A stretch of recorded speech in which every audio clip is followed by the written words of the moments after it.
कोई समझाए तो उसकी खोपड़ी खा जाए।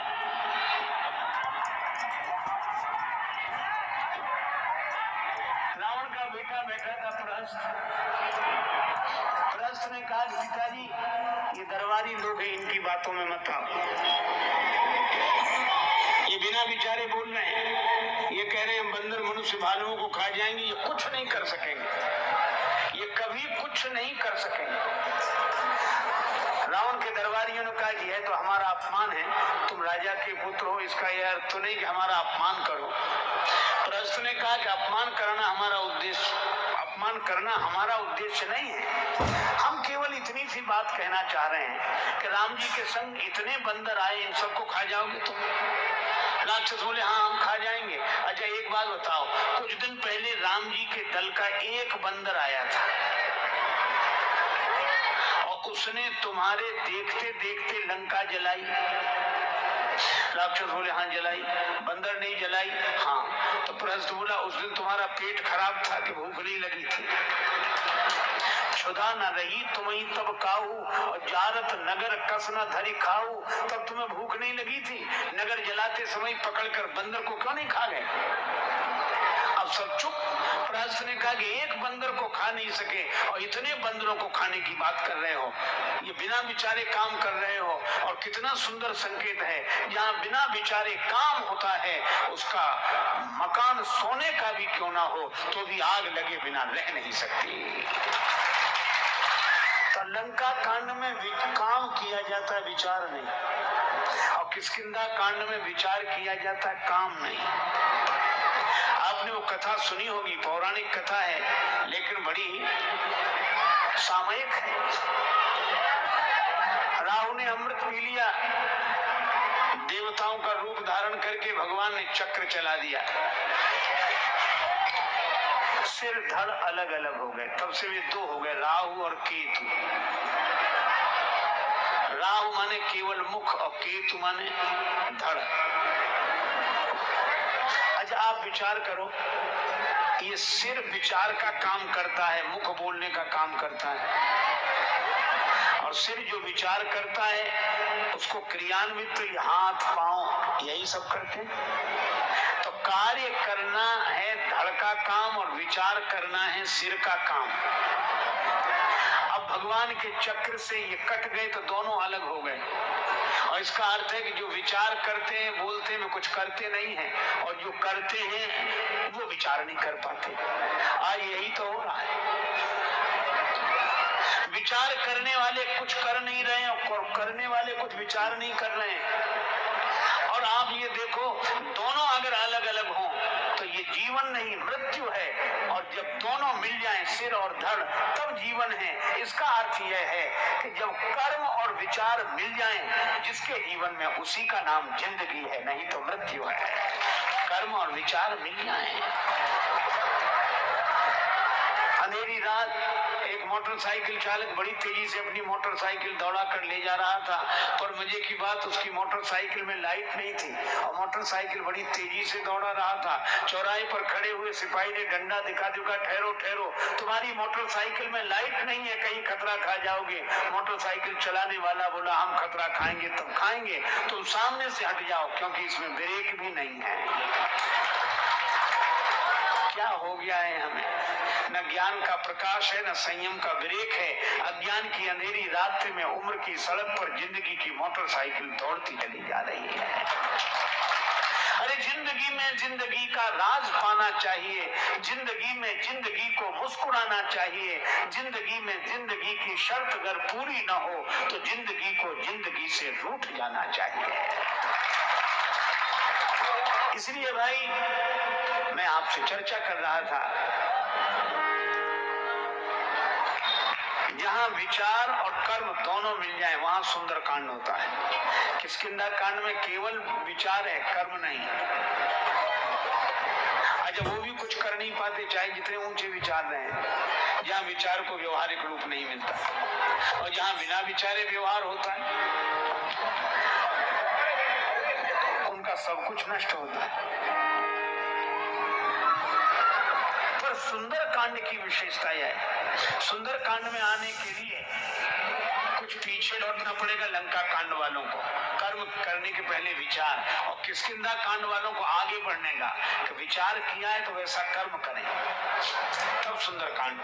अच्छा, सुंदर कांड आप पढ़ेंगे तो पाएंगे उसमें जगह जगह विचार शब्द का प्रयोग। श्री हनुमान जी ने समुद्र पार किया, लंका में पहुंच गए, लेकिन पुर रखवारे देखी बहु कपि मन कीन विचार, अति लघु रूप धरो निसी, नगर करो पैसा। हनुमान जी ने विचार किया, कपि मन कीन विचार, विचार कपि मन कीन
नगर में प्रवेश करूंगा। रावण को विचार किया और विचार करने के बाद तुरंत कर्म किया। विनती करो जोरी कर रावण सुनो, मान तज मोर सिखा। तुम अपना मान छोड़ दो, मेरी शिक्षा मान लो। रावण बोला हमें समझा, हमें 10 खोपड़ी वाले को समझाना है, अथवा 4 वेद 6 शास्त्र जिसके मुख में भरे हो वो 10 मुख, उसे समझा रहे हो। लेकिन एक बात मैं आपसे कहूंगा, रावण विद्वान है पर श्री हनुमान जी विद्यावान है। विद्यावान गुणी अति चातुर, राम काज करिवे को आतुर। और विद्वान विद्यावान में एक अंतर है, विद्वान वह 4 वेद 6 शास्त्र जिसके मुख में भरे हो। लेकिन एक बात आपने देखी, रावण के 5 सिर एक तरफ, 4 सिर एक तरफ, 1 सिर बीच में। एक सज्जन कह रहे थे क्यों महाराज, जिधर 5 सिर होंगे उधर वजन ज्यादा होगा, जिधर 4 सिर होंगे उधर वजन कम होगा। हमने कहा हाँ, तो बोले उसकी गर्दन का बैलेंस कैसे ठीक बैठता होगा, गर्दन तो टेढ़ी ही रहती होगी। और रात को जब वो सोता होगा तो करवट कैसे बदलता होगा। रावण जैसे व्यक्ति न सुख से सो पाते हैं, न गर्दन को सीधी कर पाते हैं। पर श्री तुलसीदास जी संकेत करते हैं कि रावण और हनुमान जी में एक अंतर है, रावण के 5 सिर इधर गए, 4 सिर इधर गए। इसका अर्थ है कि रावण का ज्ञान इधर उधर वालों के लिए है, अपने लिए नहीं है। तिन्हीं ज्ञान उपदेशा रावण, इसलिए रावण विद्वान है जिनका ज्ञान इधर उधर वालों के लिए हो। पर हनुमान जी विद्यावान है, हनुमान जी का ज्ञान मस्तिष्क में, और इस मस्तिष्क से जब ज्ञान बहा तो सीधे हृदय में भगवान बनकर उतर गया। ये विद्यावान है जिसका ज्ञान हृदय में उतर जाए। हनुमान जी ने कहा कि रावण समझ ले। रावण बोला क्या समझूं, तो मेरी कमी ही देखते हो। हनुमान जी ने कहा कि हाँ, तुम्हारा हृदय में भगवान के चरण रख लो बस, और तो सब ठीक है।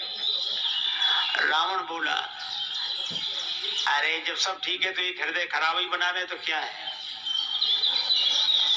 हनुमान जी ने कहा कि वो कितना कीमती है यह भी तो सोचो। शरीर के सब अंग काम करते हो और हार्ट ने काम करना बंद कर दिया, तो ये कही तो है, हृदय को ठीक रखो।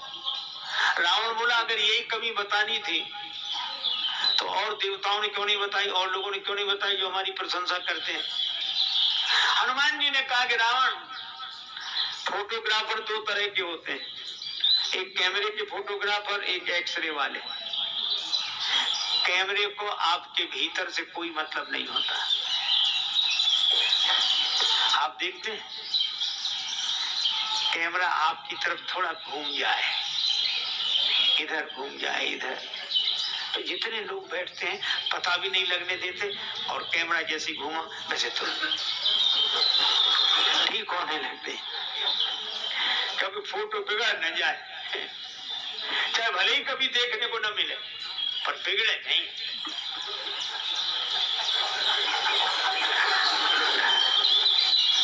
कभी इस कैमरे को आपके भीतर से कोई मतलब नहीं। अब मान लो बीमारी हो जाए, अब गए डॉक्टर के पास, डॉक्टर साहब पेट में दर्द रहता है, डॉक्टर कहेगा वो तो ठीक है, एक्सरे कराओ। लेकिन एक्सरे की विशेषता क्या है, वो भी फोटो लेता है पर उसको आपके बाहर से कोई मतलब नहीं है। जिस अंग में खराबी है उसका फोटो खींच कर दिखा देगा। हनुमान जी ने कहा कि रावण, अभी ये कैमरे के फोटोग्राफर हैं, भीतर कुछ भी दुख बना रहे हैं। एक बार हम लोगों ने सुना, एक बेटी की विदा हो रही थी, विवाह का समय, तो बेटी विदा हो रही है तो माता पिता की आंखों में आंसू, हृदय का टुकड़ा आज अपने से दूर जा रहा है। और उसी समय हमारे फोटोग्राफर भाई और माँ बाप रो रहे हैं और ये कैमरा उधर ही लगा है। और हद तो तब हो गई जब उनसे बोले, प्लीज थोड़ा मुस्कुराइए।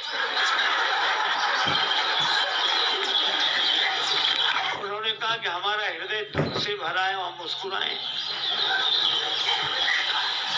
तो वो कहने लगे कि हृदय दुख से भरा रहने तो वो नहीं आएगा इसमें, आप तो ऊपर से ही मुस्कुराओ, ऊपर से। तो कैमरे के फोटोग्राफर ये फोटो खींचते उन्हें भीतर से कोई मतलब नहीं, और एक्सरे को बाहर से कोई मतलब नहीं। हनुमान जी ने कहा कि रावण सुन, अब तक तुम्हारी जिसने प्रशंसा की वो कैमरे के फोटोग्राफर थे, और मैं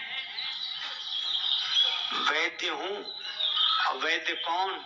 सदगुरु वैद्य वचन विश्वास। सदगुरु वैद्य, जय जय जय हनुमान गुसाई, कृपा करो गुरुदेव की नाई। गुरुदेव की तरह कृपा करो। तो मैं गुरुदेव और सदगुरु वैद्य की हैसियत से एक्सरे रिपोर्ट दे रहा हूं कि दिल खराब है। दिमाग तो बहुत तेज है, दिमाग में तो सभी शास्त्र भरे हैं, पर दिल खराब है। रामचरण पंकज और धरो। रावण बोला, हमें समझा रहे हो? हमें? हाँ, हमें समझाने का फल जानते हो? हनुमान जी ने कहा कि समझाने वाले का हमारे यहाँ भारत में तो बड़ा सम्मान होता है। रावण बोला, हमारे यहाँ नहीं होता है। फिर क्या होता है? रावण ने कहा, देखो तुम्हारे बगल में कौन खड़ा है। काल की अधिष्ठात्री शक्ति मृत्यु को हनुमान जी के बगल में खड़ा कर दिया। और रावण बोला, मृत्यु निकट आई खलत होई। देख, मौत तुम्हारे बगल में खड़ी है। हनुमान जी ने देखा मौत बगल में खड़ी है, लेकिन हनुमान जी डरे नहीं। हनुमान जी रावण की तरफ देखकर बोले, रावण ने कहा कि मौत बगल में खड़ी है और तुम डर नहीं रहे हो। हनुमान जी ने कहा कि मौत हमारे बगल में खड़ी जरूर है, लेकिन रावण देख तुम्हें रही है। हमारे बगल में खड़ी है पर देख तुम्हें रही है। रावण बोला, हमें देख रही है तो तुम्हारे बगल में क्यों खड़ी है? हनुमान जी बोले, हमसे तो पूछने आई है कि रावण का अभी मामला साफ करना है कि बाद में। तो हम तो उसे रोके हुए हैं कि रुक जा, मान जाता है तो ठीक है, तो फिर तो जो होना है वो होगा ही। अब रावण को इतना क्रोध आया है। और हनुमान जी का कहना यह था कि रावण, तुझे मृत्यु दिखती है पर दूसरों की, अपनी नहीं। मेरी मृत्यु देख रहा है पर अपनी मृत्यु नहीं दिखती। मृत्यु निकट आई खल तोई, मुझसे कह रहे हो, पर